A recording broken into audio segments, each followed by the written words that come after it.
Hey, it's Dorleen, and today I'm working on some embellishments for a layout that I'm doing of my granddaughters.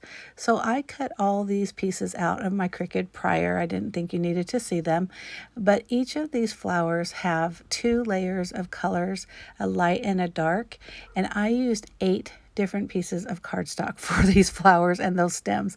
I know it seems like a lot, but it was so much fun, and it was so easy to put together or select the colors because I used cardstock from cutcardstock.com, and they have the different shades of similar colors.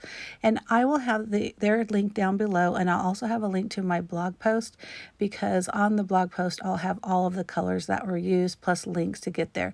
Now that piece right there that I'm showing off is one of the Curious Metallic pieces, and that's in champagne. It is absolutely gorgeous, and it was hard. I was trying to show that sheen, and it was kind of hard. It is so pretty though. It's a really thick cardstock weight, and it's just perfect for well, any of your projects. So as you saw, I snapped my fingers and everything was put together, at least as far as the flowers.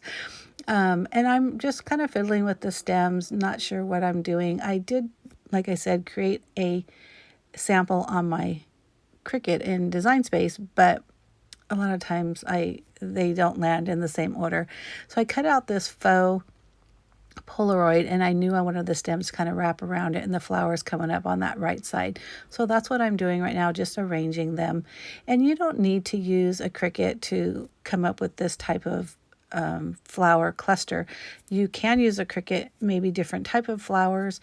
If you weren't looking for roses or so many different flowers, you can also use any other kind of cutting machine, or like the Sizzix type die cutting or dies. You can also use pre-made flower embellishments from the store. You can purchase those, or just really anything. But I, like I said, decided to create my own with using the Cricut, and I just use a little bit of adhesive to just really kind of place those stems until I knew for sure that's where I wanted them. And then you'll see me later put a lot more glue in, like, just to make sure it's more secure. So with this layout, I decided to cut another piece of cardstock on the diagonal and make that black page be half black and half of this teal color. So I cut that. Now my cutter wasn't long enough to cut that in half, so I just used a ruler, drew a line, and then cut it with scissors, adhered it, and then this pattern piece of paper is 11. I cut them an inch off each side, so it's 11 by 11, and then I just added that on top of the black and the teal base. I know that seems like I'm hiding a lot of colors, and I could have gutted the inside or the middle part of the base, and I've done that plenty of times, but I just felt like it was fine for what I was doing. I did use that collection that I'm showing right now, and that's the pattern papers that I used. I like that those little hearts and that teal paper just seem to match perfectly with the colors that I chose.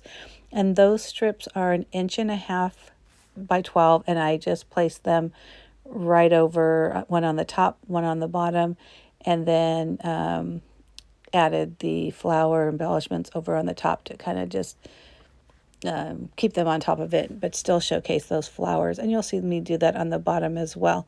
So again, please go to my blog, because I'll have all the dimensions down below. Also on the Cut Cardstock blog, I'll also have a post there that will show all the dimensions and the list of colors that I purchased.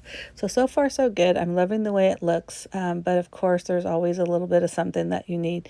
So as I was adhering all these, kind of pushing around things and making room for things, I realized that on that champagne, the Curious Metallic champagne paper, it was just sitting on the side, and it's so pretty, and I wanted to use it more than what it was. I decided to use a scallop punch and punch that paper to make 11-inch strips, because that paper is an 8.5 by 11 that I have. And in a minute, I'll show you that. Isn't that pretty? I just think it's turning out so good. And I'll cut off some of that edge on that right-hand bottom side, but I really wanted it to be as much in that corner as I could. So here's what I was talking about with the scallop punch. If you've never used one of these, so basically you start the punch and then you see on that left-hand top side, so every scallop, you line it up to the scallops that are on the guide, and then just make sure your paper is all the way at the edge, and then it just comes out perfectly. And if you also notice that there was a thin strip of paper that kind of cuts off while you're punching that, and I ended up using those on the bottom part of this layout. So here it is again with the photos, and I glued the flowers down. I have that clear acrylic block on the top just to hold it down because it was a liquid glue. But I just used the letter stickers from that same collection from Illustrated Faith. I think it's called She Blooms. And so it's really simple. I didn't do a lot of journaling and everything. I just had so much going on with the flowers and stuff, but it's so cute. This might be one of my favorite pages.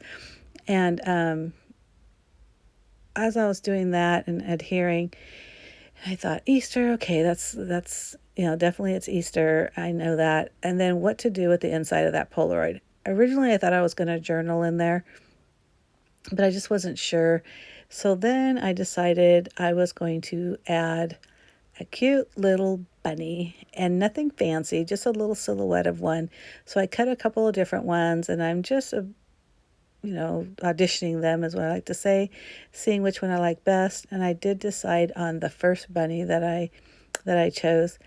And I think that turned out super cute. So once I decide, yep, that is it, then I added my adhesive and just really finished it off with hearts. I put some hearts here and there. Now I'm attaching the embellishment there in the corner, not taken away from the girls' faces.